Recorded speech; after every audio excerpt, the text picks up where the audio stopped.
start recording. And I'm going to start sharing my screen. So I have a number of merge request reviews to review. And Jose has gracefully offered to pair with me on it.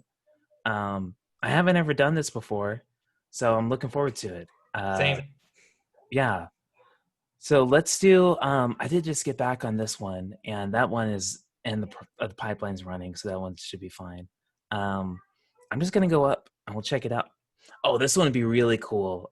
This has to do with the VS Code extension, and I haven't even checked out the VS Code extension at all. So that would be really cool. I kind of, but I'll let you pick one of these if you think.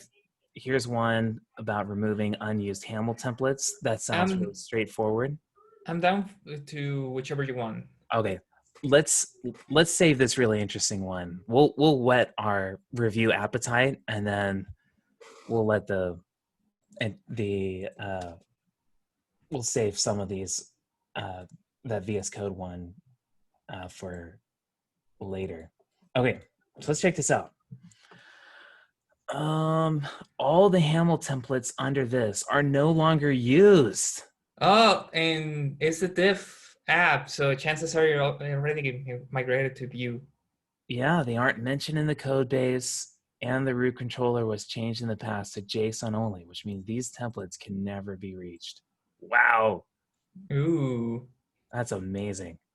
So are we just deleting all these things? Oh my goodness. Ooh. Wow, are we really never doing this? That's a lot of partials. Yeah. But why are we deleting funnels and custom? That's. Oh wow. That's interesting. So yeah, the way that this is nice. This is only deleting lines. Oh my gosh. The only thing we're really concerned about is, do we have any references to this thing? So one way of doing that is, I'm just going to check out the branch and search for these references. I've got something else running right now, but I'm going to stash that. Checking out the branch. And I have a script that I run that just takes all of the merge request changes and puts it in staged files, so I can just look at it from right here to see what's actually changing. Okay, interesting. But it's taken some time, which is unusual. It's because you probably have a lot of Git objects, lots of branches, and yeah, you're probably right. Gosh, I don't know why it's taking so long. Oh, it's auto packing the repository in the background for optimum performance. This doesn't really feel like it's in the background. No, if it was in the background, it will let you keep I know. terminal. Yeah, that was a little weird. So anyways, yeah, I remember adding this warning. So I'm surprised to see the commit widget isn't used anymore. Yeah, it's just the view part is used. Different base.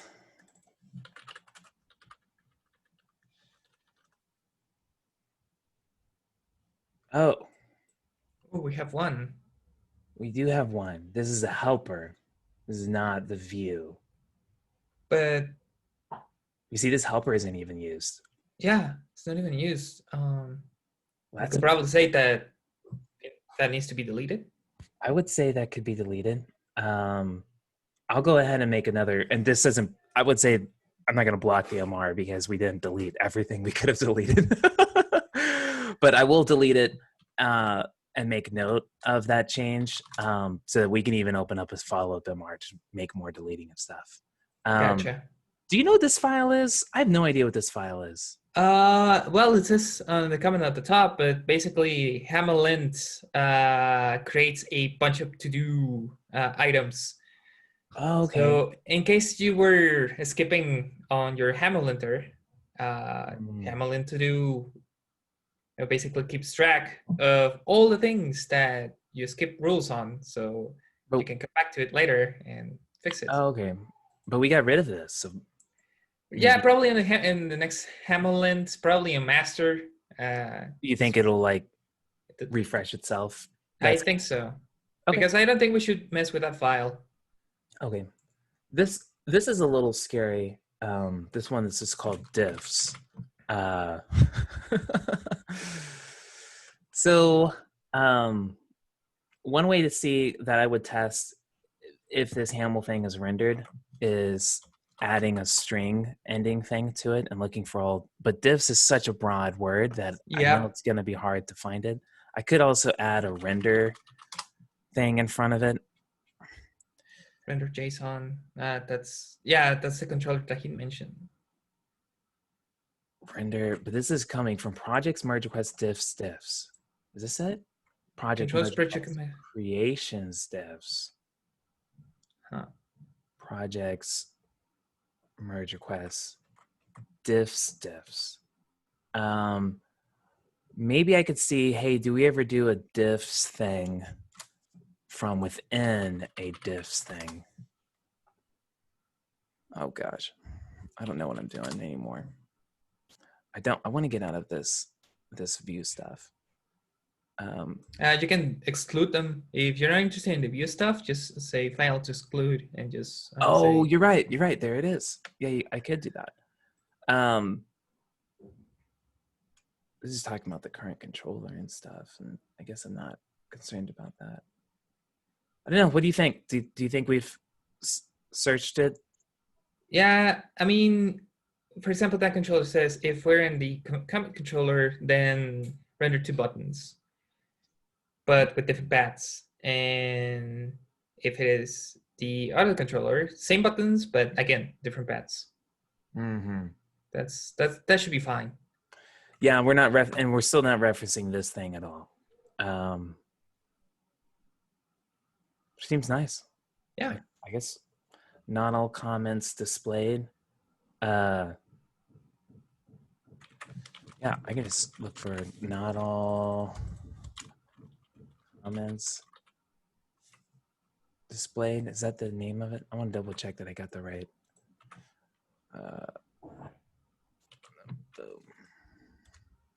Oh gosh.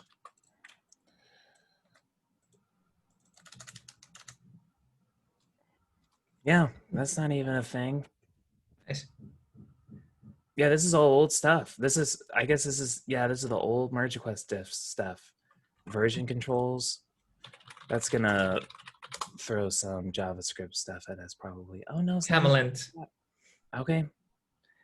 Let's take a look real quick, see if there is the rule there, just to make sure. Of the I'm just curious if there is like a on that div from the merge request, if there oh is yeah. an actual HAML lint. Like, oh, there's not a HAML lint disabled. I thought there was. Let me see if I look for lint. Nope. Yeah. Strange. Yeah, I don't know. Cool. Well, yeah. So why are we okay removing these? I guess the only place they were used were here, and maybe that was why that was the prompt for removing. Yeah, someone. It looks like Robert was looking at removing FA times and stuff, and then saw So I don't even need these views at all, so I can just get rid of them. So that's nice. Oh, here's FA times. in Fun Awesome Custom, that's the one for F time circle. But we are still using FA times. Like, oh, but this is over in like a spec. Yeah, so that's not a problem. Yeah, it's not. A couple of changelog entries. Yeah, there shouldn't be a problem. What do you think? Can we really get is searching for FA times enough? Do I have to like look for like icon remove or something? I don't think so, because Yeah, because we do this FA icon. exactly. So if I do like icon, I'm looking for mainly just like in HAML or Ruby or something. here we do the sprite icon. I'm gonna add a parentheses here so I know I'm calling a function. Icon. Yeah, we're just doing sprite icon. The only FA icon that might be doing something is this unlink. Okay. I'm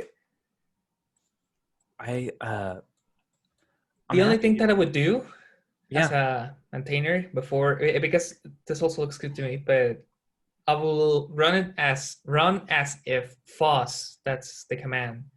So you will add that prefix on your merge request title, and the next time you run a pipeline, you will run it as the free open source version of GitLab. So we don't Is it run dash, yeah. like that? Yeah. Yeah, let's do that.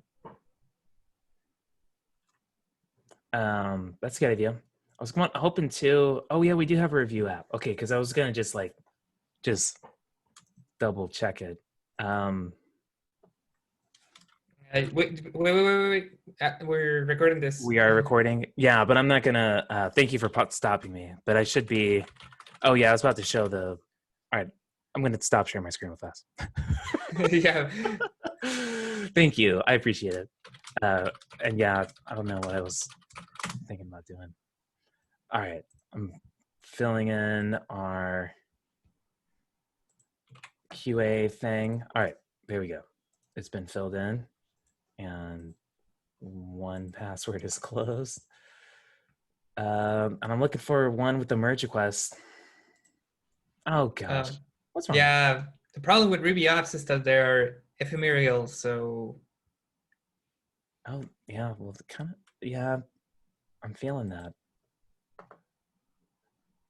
One merge request to rule them all. We've got Lord. this. Yeah, Lord of the Rings. Cool. Yeah, I guess our feature flag for like view diffs, I guess it's been removed now. Yeah. Let me just double check too, like if we're doing a feature for diffs. View diffs. Yeah, we don't have that view one anymore, which is cool. So I guess I feel good about it, but I like that we are gonna run as a FOSS. This is the right way to do it. Yep. And I'm gonna say thanks so much. This looks good to me. And adding looks good to me, Jeff. Sonic the Hedgehog sounds cool. Recruiting and going to run as if FOSS for safety. Yeah. We don't want to break FOSS master because that one is slightly harder to debug now. Yeah, definitely. Cool. That is exciting. This was an awesome merge request to start with. Gonna approve this and rerun the pipeline. That's all I need to do. Yeah. Okay.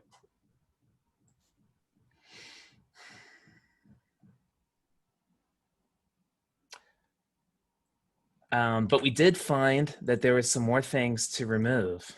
So what I would just do is just open another merge request for it. Are you cool doing that real fast? Like, I mean, like 2 yeah, minutes? but you have the diff. What do you mean? You already have which file needs to be changed, so you just need to submit a comment. Well, I don't want to. Oh, you mean I could just change it here? Yeah, but well, not there. Like create a new merge request, but only with that change in mind. Yes, that's what I'm gonna do. Yes. Yeah. Okay, I'm rerunning this thing. Great. I'm just gonna approve. Solve. Yeah. Or do the whoops. Remove unused. They aren't using any views and was swapped over to JSON only on the controller. Done. All right. I'm a little scared, but I guess I'm gonna be okay. Maybe I should have waited till after the release. We can always revert this though, because we are using source control, and that's a good thing to remember. Yep. Cool. That's great. While we're here, yeah, let me go ahead and make this commit to remove unused helper. Yeah, I don't need a commit. I don't even need a commit body. It's only like, I don't know, 3 lines. Yeah. I'm going to create a new branch. I'm going to check out, what branch was I on previously? Oh no, I have too many branches. Oh, I have a, okay. Delete unused. Yeah. This is it. Boom. Cherry pick. That one. What? Oh, because I checked out the right. Yeah. All right. There we go.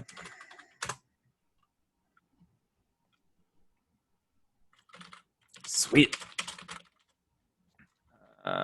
Remove unused helper.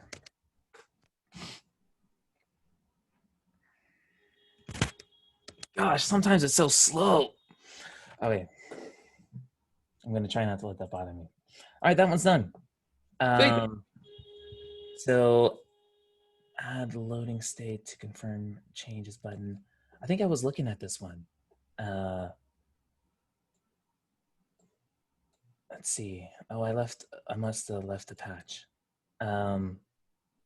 Okay, yeah, this one is not a fresh one, and I just left some really small things, and I'm pretty sure it's good to merge.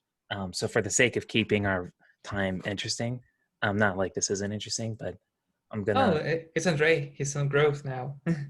Yeah, we can. Oh yeah, this is over in customers too. Do you wanna go through this one, or do you wanna go on to another one that may be fresh?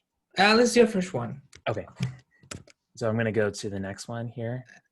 This was a 13.5 one. Is there any other 13.4 ones? I mean, we already. Yeah, we're technically already in.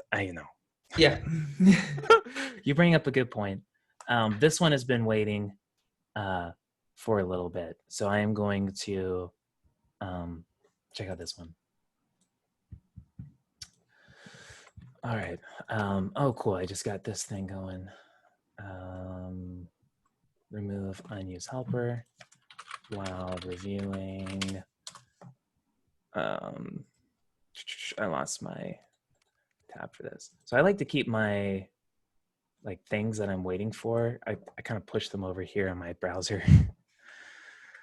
I have 2 buckets I put my tabs in, and they're separated by my email and Slack. I put all the things I'm waiting for to the left, and the things, my active tabs, over here to the right. While reviewing this, we noticed there was a helper that isn't being referenced. Let's remove it. And I don't need anything else there. This is backend. Is this feature maintenance now? Yes, I think so. Okay. And I'll put in my group. Are we in 13.5 now? Yep. Okay. Cool.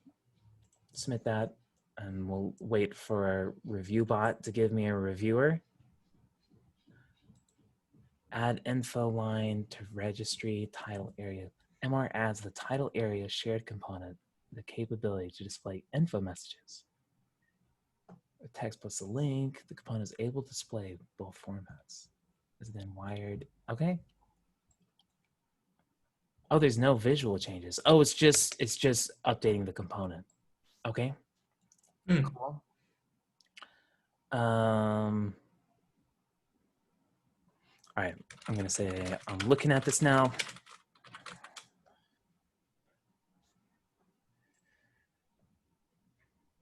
All right.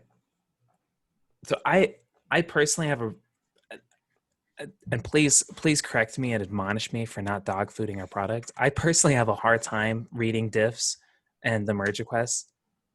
thing. So I'm going to check this out locally.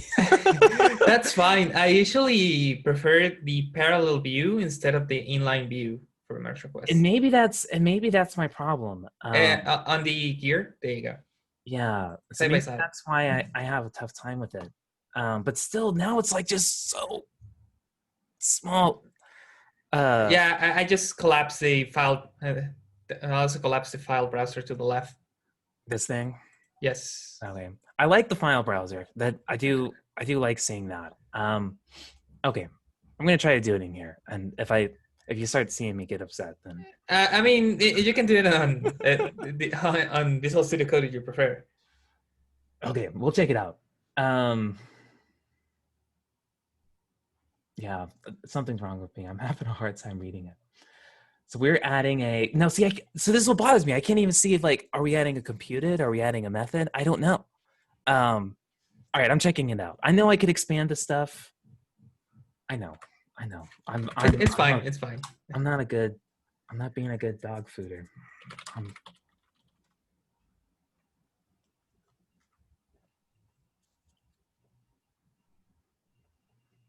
Okay, here we go.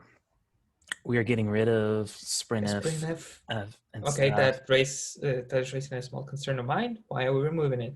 Yeah, info messages. We are adding a computed. And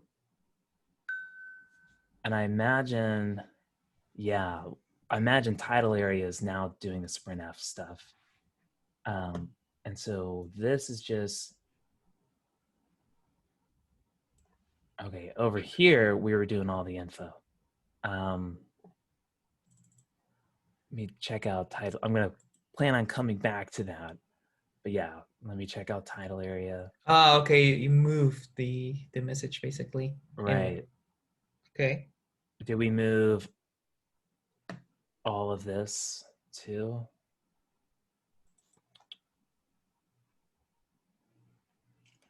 Okay.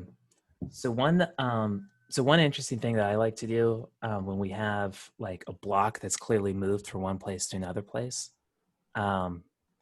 is I'll use vemdiff to compare the two blocks side by side.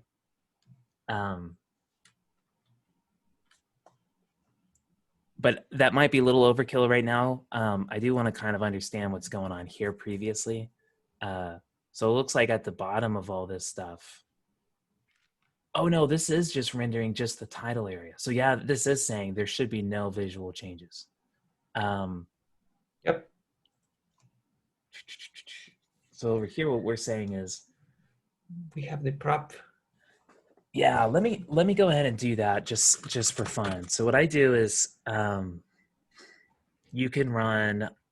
This is the new bit. So the old bit, I'm going to do git show the branch that I want to look at, and then colon the file path.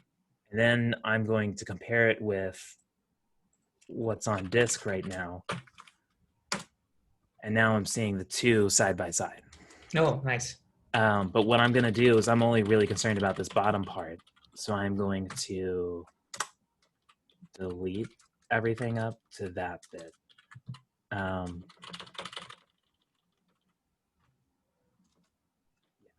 Cool. So we are now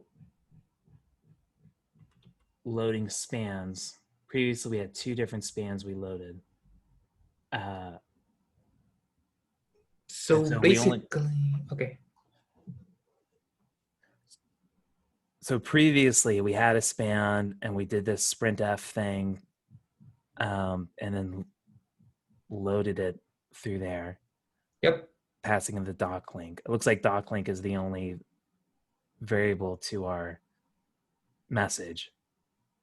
But then we could also show another message here with another span. And that's now been handled, that condition has been moved up to here. Yeah, that's a computer prop now. Yep, and that makes sense.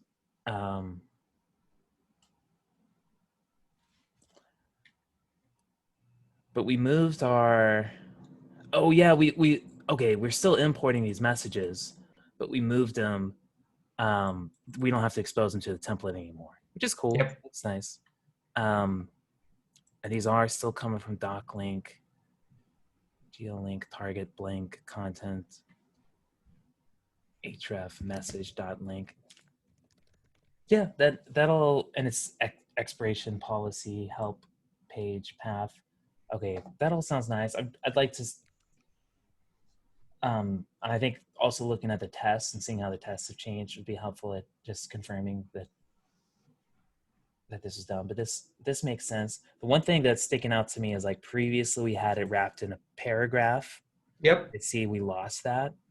I don't know if that's problematic or not.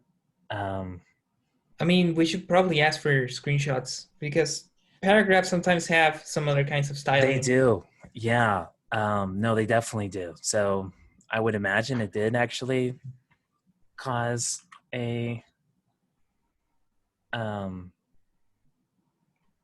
Visual change. Nico's telling me there's no visual changes. Nico, please add a screenshot. I know. Sometimes it's nice to include a screenshot showing that there's no visual changes, but I know it takes some work. Um, um, uh, question. I'm noticing that we lost this paragraph. Oh, when moving it over to title area, um, I would think that causes us to lose some baked-in margin. There are really no visual changes. Yes. And then there's another. Oh gosh, I can't say. Sorry to interrupt. I'll be right back. Oh no, you're good. Yeah, Okay, I'll be yeah, right Jose. back. Another thing I'm noticing too is previously we wrapped all this in a div because we had two elements here, but now we don't. So I'm guessing that this div isn't necessary anymore. So that's kind of uh, um, now that we only have title area, we probably don't need to map this in a div. Adding it to the review. Probably don't need to still wrap this in a div. Okay. Great. So here we got info messages, defaults to an empty array bed. Yeah, we are here just indenting things. Cool. Display flex. We're adding another display bit. I wonder why we're adding flex. Because if it's column, isn't that just what divs automatically do? Um,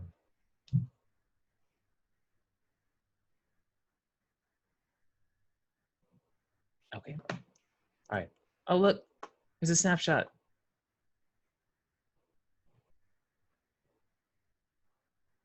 What happened here with the snapshot? We're just adding spaces. We've wrapped some things.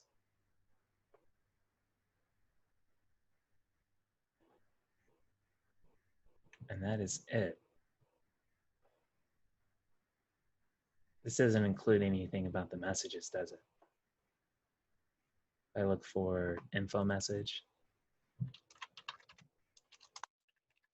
Nope, I don't see anything there. Yeah, let's check out these tests. I'm gonna close this stuff out. I'm done with it.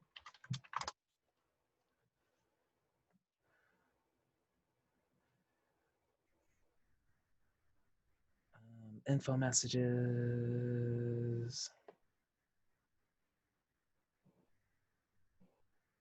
This is the header. which now does not have an info area anymore. Because we are just passing it along the title area. So help page path to foo,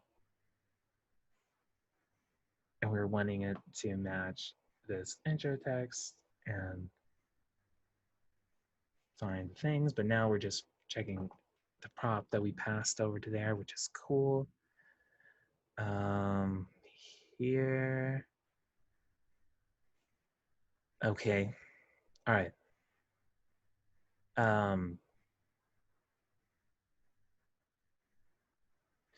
I am gonna leave a comment that so doing an expectation on a not, like knots are very permissive, which means that it's really easy to end up getting a false positive. So I'm going to watch this and I'm going to see what happens if I change it to a 2 equal. Because even though we're expecting something to not exist, it's nice to still capture, well, what actually does exist. Unless you're really doing like this component doesn't exist, or I've actually like have a finder and I'm checking this thing in like multiple places. And I see that we're kind of doing the same thing here, but still there's like some coupling here to the point where like if I had just called this title instead of text, which is very subtle, this is always going to pass, which is not great. So let's check that out. So here I'm running this, and if I run to equal, what do I expect it to equal? Yep. And I would expect it to have the other thing that we're looking for. Where did it go? Oh gosh, where are you? Here it is. Boom. Boom.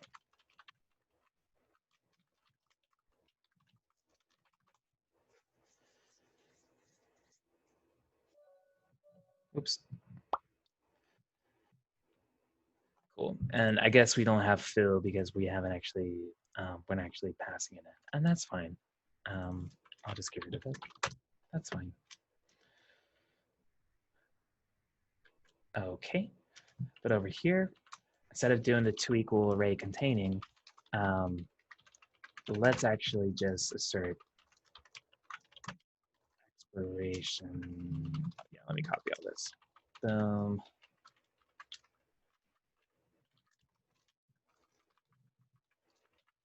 I think I made Jose. I think I bored him out. Oh, hey, I was just talking about you. Ah, there you go. I was saying, I think I really bored Jose. No, I just really needed to attend something. Oh no, you're fine. You're fine. Jose's like, I needed to step away from this guy. I'm joking. No, what I just done here was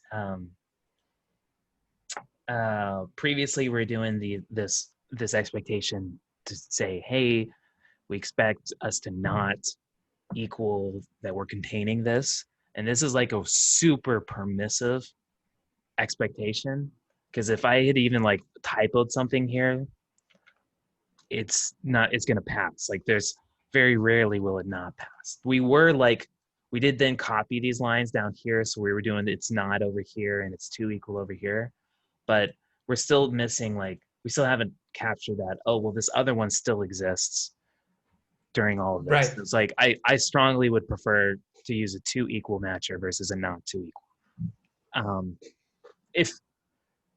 If you can, and I think we can in this place. I think it makes it a bit more more helpful. So that's a comment that I'm going to leave. Oh, it looks like we've done it a couple of other times too. Over here, yeah, and we'll just do the same thing here too. Yeah, so we're doing this not to equal thing, and I'm suggesting let's just keep it easy.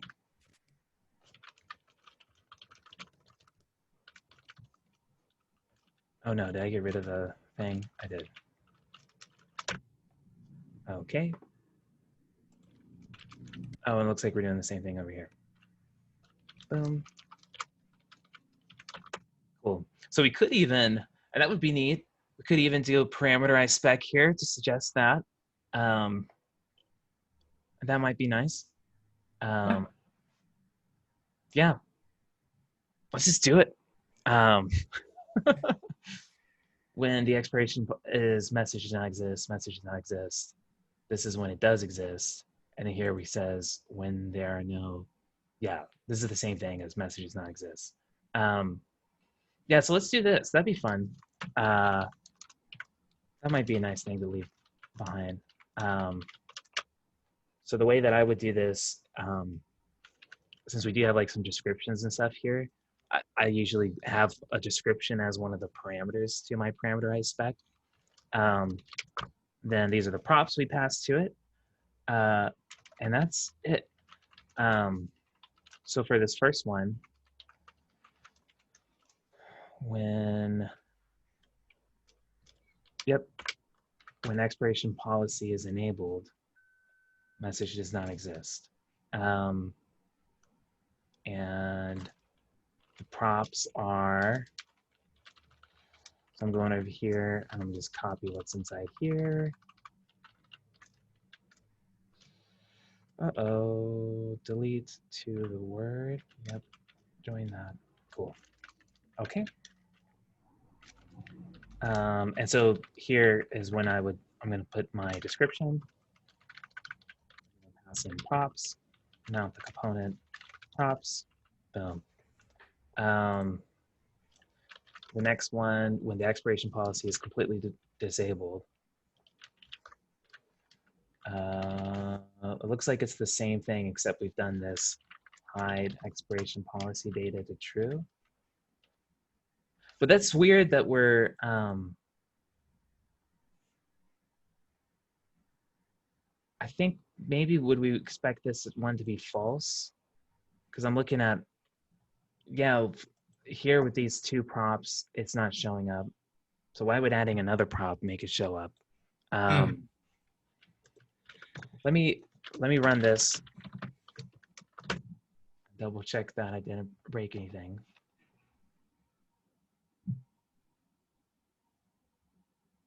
I broke something. Says the sync callback was not invoked within 500 milliseconds. Oh, was there an async? Really weird. Why would it? Oh, because I did this thing in the wrong spot. Oops. Oops.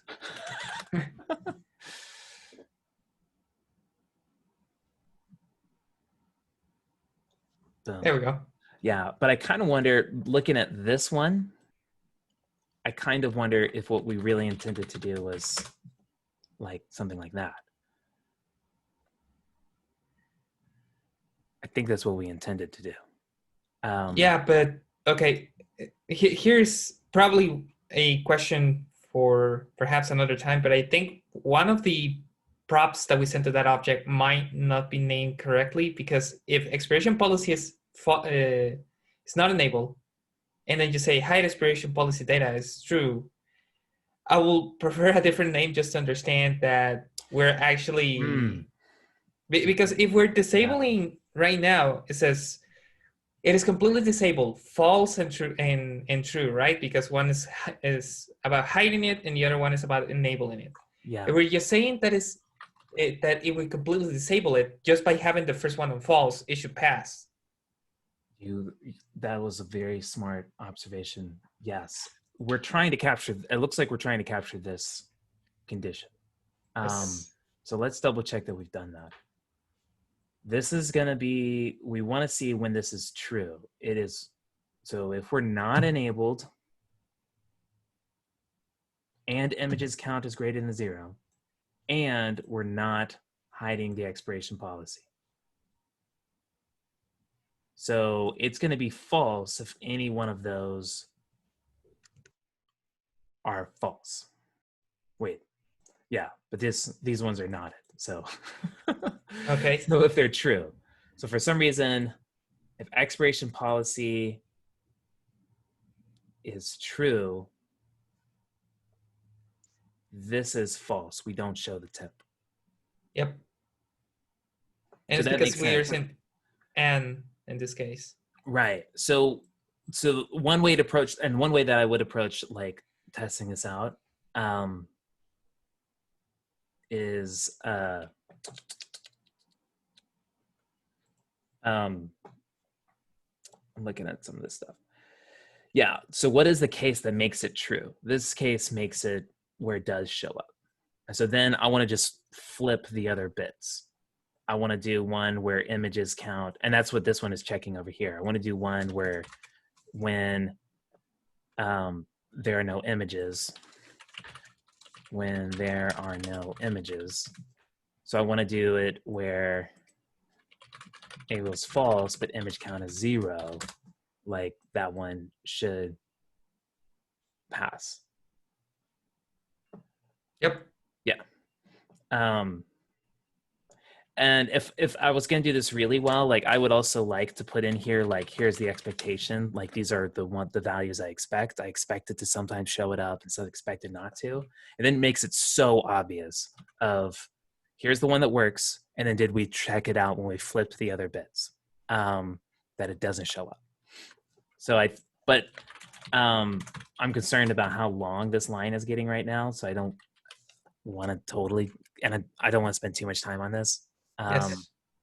So I'm going to just leave these descriptions, but I did catch like this one is only helpful if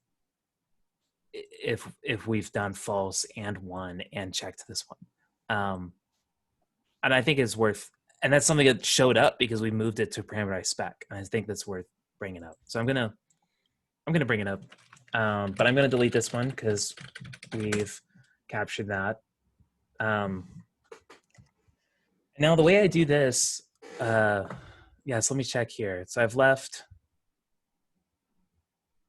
yeah, it looks like this is the only thing I've done.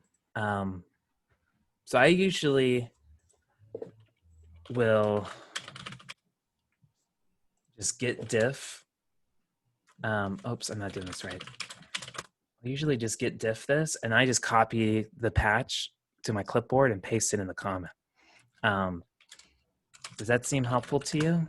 Yeah. That's what I usually what I do as well. Okay. And if not, I will just create also a patch file just in case. If it's like a glorious amount of changes, then yeah, well. I usually do that for community contributors though. Yeah. Do you think it's more helpful with doing patch files or these patch? I like the patch comments because sometimes it's a tiny change and you can just say, hey, it's Yeah. a couple of lines. But when it's large enough, yeah, just leave the patch file. Okay. I'm going to leave a suggestion. It looks like this test for hide expiration policy data true is only helpful when enable is false.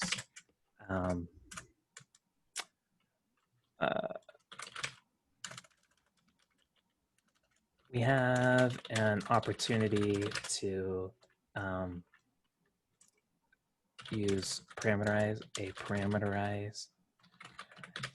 spec here, which makes this more obvious. Here's a patch for what I'm suggesting. And I wrap it in details. And there's the patch. Boom. Okay. I keep forgetting that about the details tag. The details tag? I do, yeah. Or you do? No, I tend to forget about that.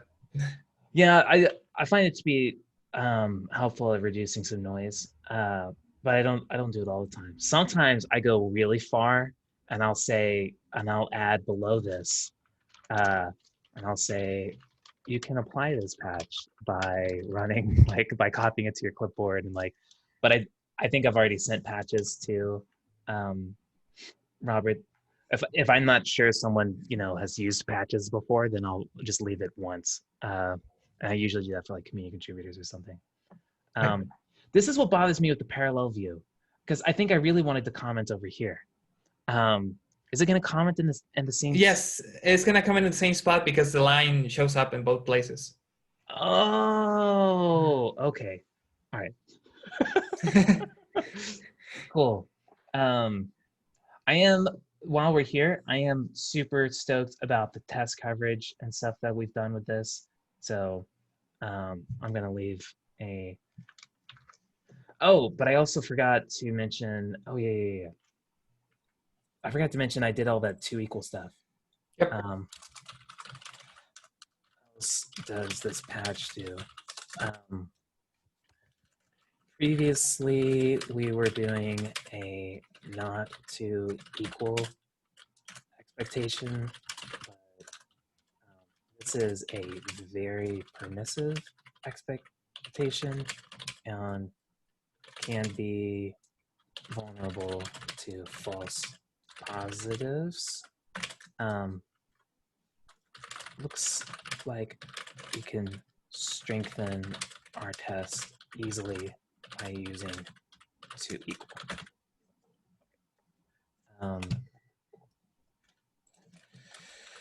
Praise. Thanks for capturing all these test cases. Awesome. And so this is nice. Oh, this is beautiful. Describe shows a message when the prompt contains one. Find info messages. Oh yes. Oh nice. To have length, and it's foo foo bar bar.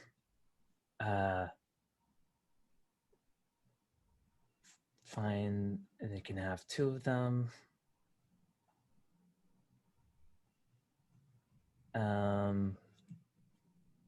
Yeah. How do you feel? Yeah, this looks good to me. Okay. I have a this is one of those cases where I have another approach that I like, oh, we could do it like this, but I don't need to do that all the time. Okay. So Yeah. yeah, By no, the this, way, Nico, if you're ever watching this, it's cool. We just want your merge request to be good. yes, yeah. To be even better. Sorry, that wasn't very nice. This is a good point.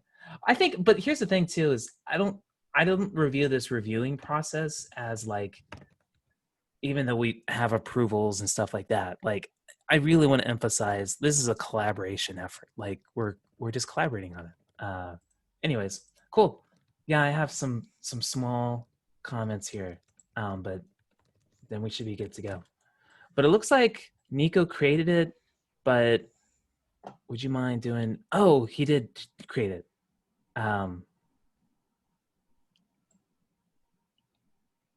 Okay, yeah. Cool.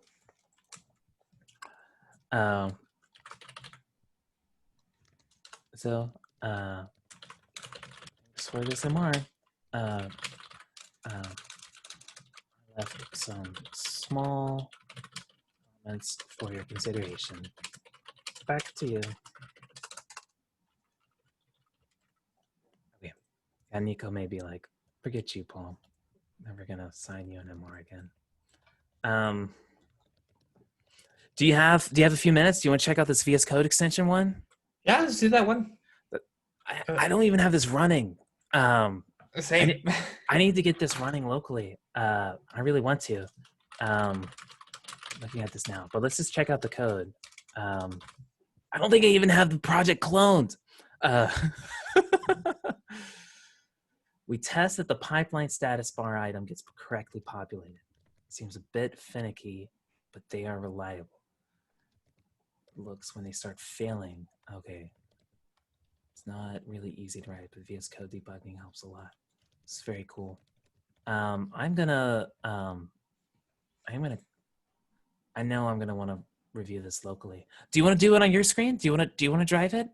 I have no idea how to run this locally. Sure. I have no idea. I don't think I'm gonna run it locally. I think I'm just gonna look at it. I mean, I can do that if you want. I'll leave it up to you. Okay, I'm fine either way. If I'll go ahead and keep going. Okay. Okay. Boom. here's the MR. Just a quick information.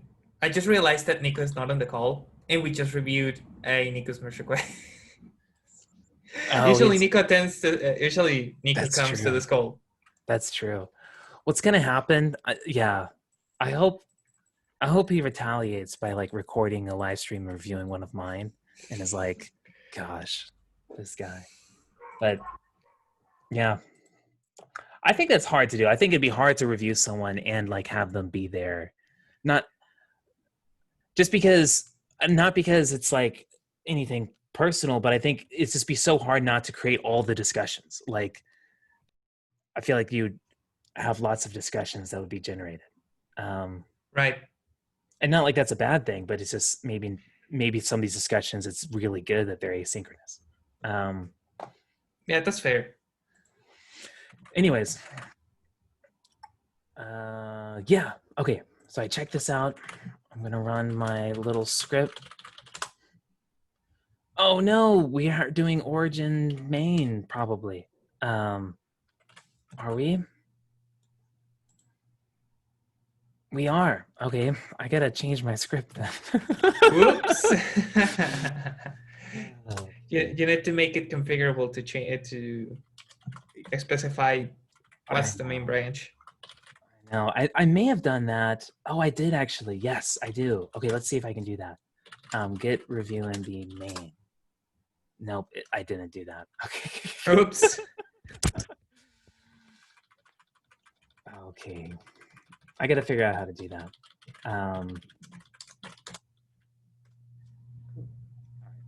Let me go back and change that. I do need to make it configurable. We'll figure that out at another time. Okay, cool. We are loading some. Okay, that's just change. Oh, we're just changing some. Oh, we did like an update or something. Okay. For, are you familiar with MSW? MSW? Not really. It's What's that? it's for mock service worker, and it can be really Oh. helpful at like running like these integration tests that actually are supposed to hit a real backend. You can fake the backend. I was looking into doing it for our front end integration tests or GitLab, but we ended up doing something different. So these are,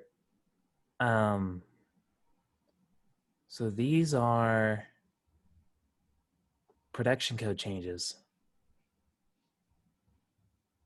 Get current. So previously, oh, it looks like there's a GitLab service that we can use to get the current workspace folder. Okay, that sounds great. And then pipeline. Oh, this is actually an async thing that we're gonna now start awaiting, which is nice.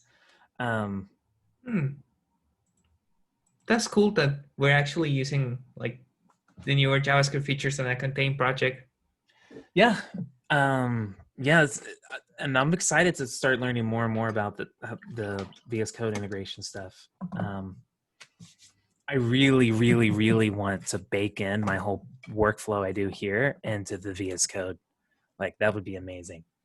Like if I could see comments, leave comments here, I can't wait for that. You wouldn't leave VS Code.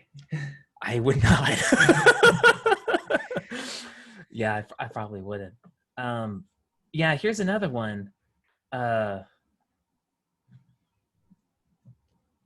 I'm guessing like we had to. I'm guessing that this caused some bugs. I kind of wonder.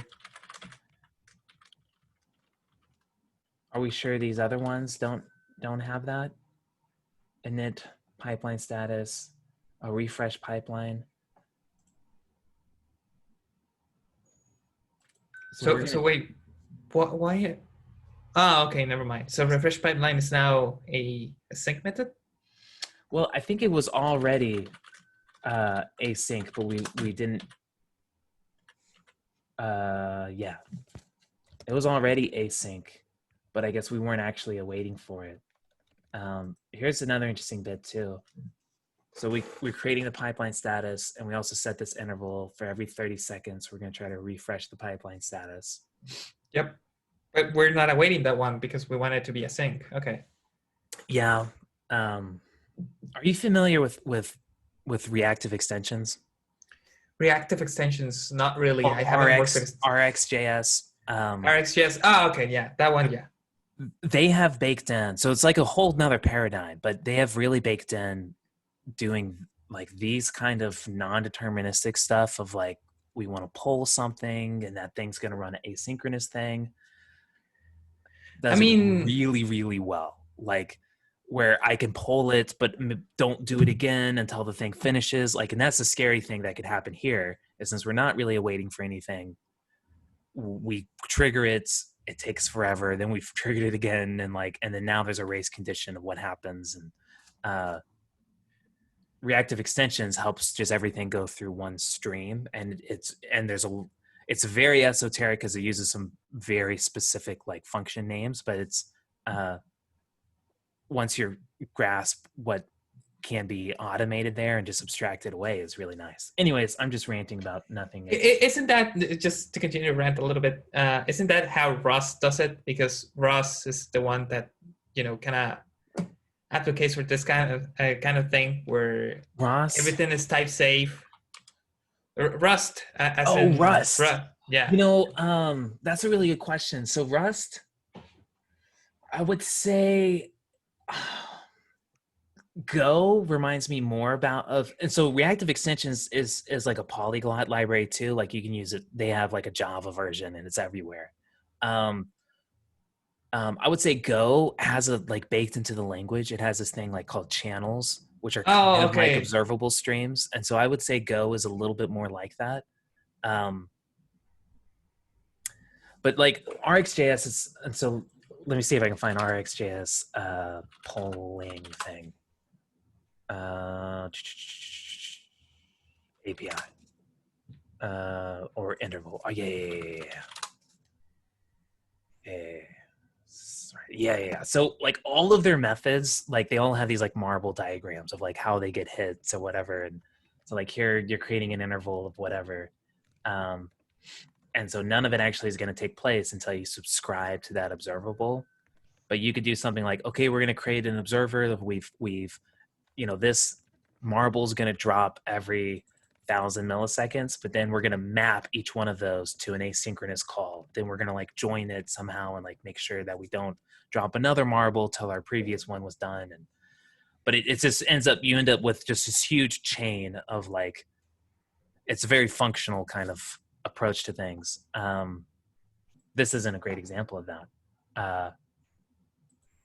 But yeah, RxJS, it's cool. I'm We should ranting. probably use it then, at least on this project, because the more I look at this code, the more it scares me. Yeah, you bring up a really good point. We could totally use it on this project.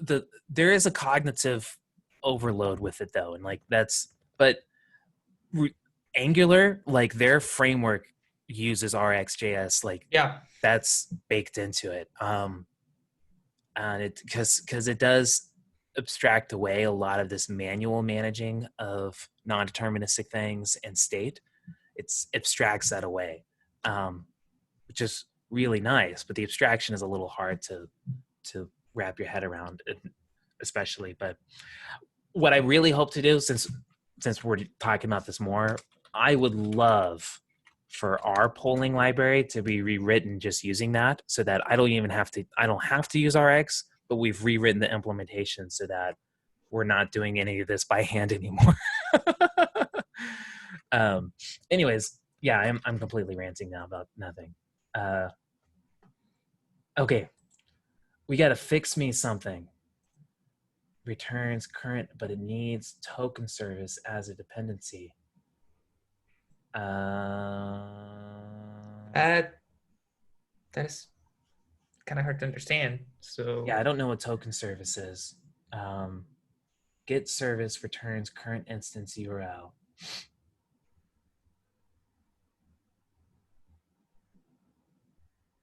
But it needs token service. That might be I think this is a VS Code thing. Like I've noticed. Do you use VS Code? Sorry, what was the question again? Do you use VS Code? Yeah, I use vscode. Um, you answer that like, of course I do. Who doesn't use VS Code? Uh, I mean, there are a bunch of people like GitLab that will tell you that you should I use know. Emacs or Vim. I know. Um, so I've noticed, like, if I do copy, or I'll notice this especially here. If I do like copy remote URL, the Git lens extension, and if I really, it's a really nice extension, but it like pops up with all of these.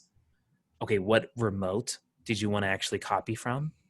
Um, that might be what this Git service is talking about. Something about baked into VS Code. Uh, Mm. We should probably document that somewhere that we were having dependencies with VS Code, or at least make sure mhm. the I, leave like a GS doc in there. Hey, this needs current instance URL. yeah. Because it says right there, it's VS Code workspace.get configuration. We should probably point to the corresponding documentation in VS Code. Because even at one point, if this changes, we should be aware of it. Mm-hmm. So this is a configuration for the, I guess what we're doing is a configuration for the GitLab extension, and this is some Yep. value in there, the instance URL. That seems like it's fine. I'm going to leave a non-blocking question of just like, I don't really know what's going on here. Yeah. And especially weird that it says it needs token service. Oh, it's a circular dependency that we unknowingly introduced. Git service returns current, but it needs tokens. Oh, okay. Interesting. I see. The comment by itself was a bit confusing, but maybe we, yeah, this is a nitpick, not a nitpick. Non-blocking. Comment by itself was confusing. Maybe we could specify circular dependency.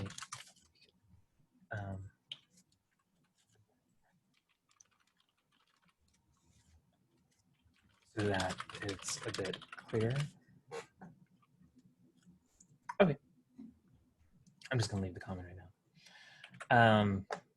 All right. Now we're at the test. So that was just setting up some test stuff. We get some server. We have this mock server stuff. That's super cool. We listen, and on any unhandled requests, looks like we're gonna error. We, I guess, need to do something with this token service. Okay. We have our status bar that we init. We pass it a context. Okay. And then we are asserting that the context subscriptions length is status bar, should add multiple status bar items. I have a small pick that's like, okay, length is greater than 0. There's probably something stronger we can test there. Yeah. Is there anything that sticks out to you? Says await status bar. Oh, it looks like we're even actually checking it here. Yeah. I was going to say that. Why are we just checking the first subscription? Is that because that's the only one we got, or?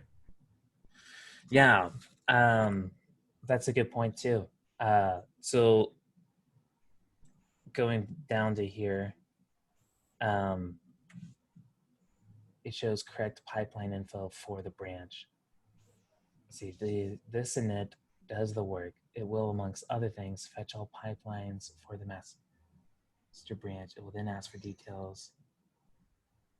Also, if we have the same initialization code.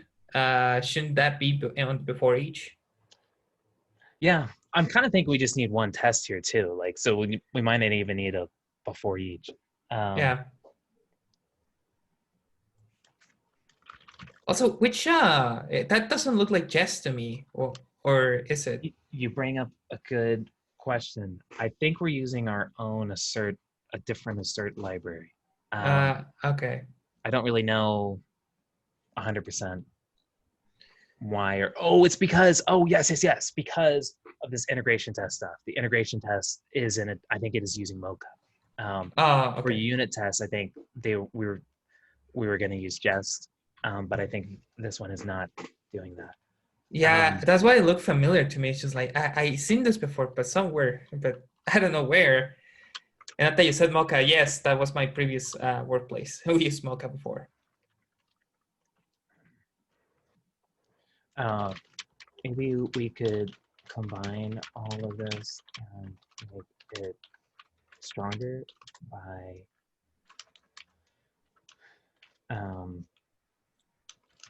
with one assertion on the array itself, something like assert strict equal context subscriptions.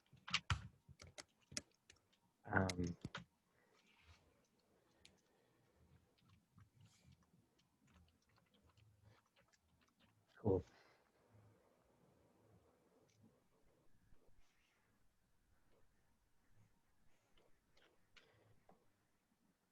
Okay, did I miss something? I mean, I probably did. I'm also a little concerned. Like, so I passed this context thing to status bar. Like, our tests is very not user focused. Like, I'm not actually looking at the status bar and like seeing did something actually change here, but it's some sort of context thing. This I, was more like a unit test instead of a integration one, which is yeah, not bad, but we kind of want to have integration tests so we can understand what's going on. yeah. Oh, this is interesting. It looks like there's like this. Yeah, I'm a little concerned about having a like that's how we're outputting stuff is through this like shared variable. Um, but that sounds like that's another thing. But I am gonna ask. I'm gonna ask. You know, based on this, since we are integration testing here, is there a better way to check that the pipeline info is actually displayed? This context thing, context object seems to be a bit of implementation detail. Does that sound appropriate to you? Yeah, that sounds good. Okay. Okay. Cool. We've got. We're mocking some endpoints. That seems cool. At one point, I would like this project to use GraphQL if possible, because we have this is a version 4 of the API, but GraphQL will make things a little bit more resilient for the future. Yeah, yeah, that would be nice. That's a really good point. I mean, this is not related to the merge request, by the way. Yeah, but I wonder. No, but that's what's interesting too with projects like this that are like really fresh. Like, it's hard finding a, especially when you're just reviewing, finding the focus for yourself, but then also on the MR itself, like what things do I want to highlight or not. So we've upgraded and now it fails on unhandled requests. Oh, I see. Oh, Cool. okay. That's great.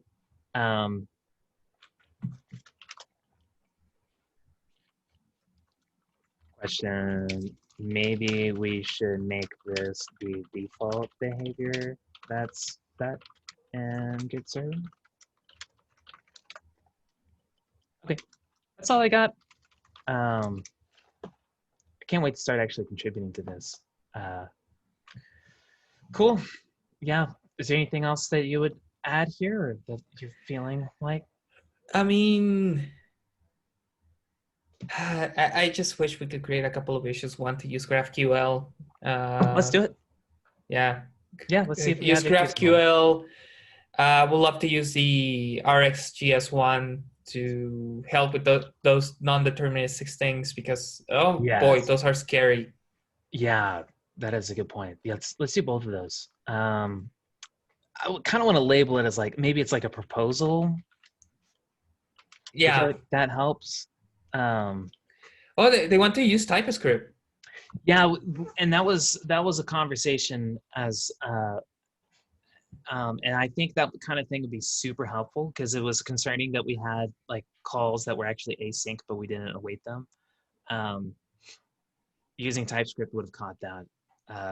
Right. But I think what's a little tough is it's already a project. It's like already, it's not a huge project, but it's still existing and it has like no tests. So I think one of the goals was how can we incrementally go there and like let's make sure we get everything tested before we start doing a project migration to something, because it also sounded like it also required like shuffling a few things around. Right. So I'm gonna label these as a consider. GraphQL API over REST API. Yeah, because I'm not sure at what point we're going to start, adding more things to the GraphQL API rather than the B4 API. Yeah. Have we considered this yet? Does MSW have support for mocking GraphQL? Tomas, yes. Big Thomas. I think we're in group editor. Do we have extension S? Oh, we do. Sweet. Ooh. Do we? This is. I don't need to add another label like that. New issue. Consider RxJS for non-deterministic things like polling. Add a link to RxJS.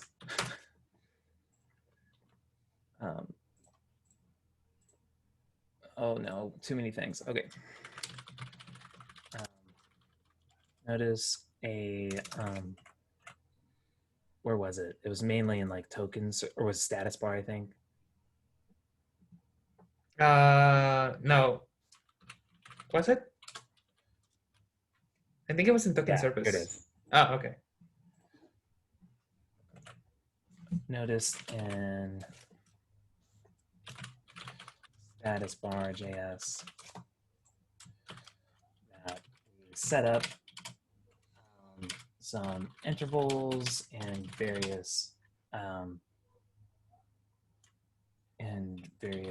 fetches asynchronously. This kind of thing can be really hard to manage manually, and there's a really cool library, RxJS, that exposes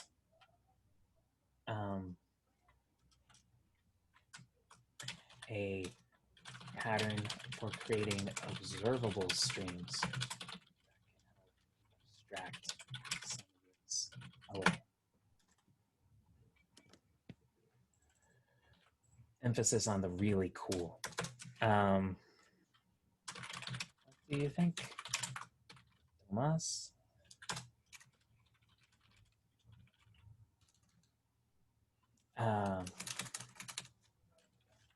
Okay.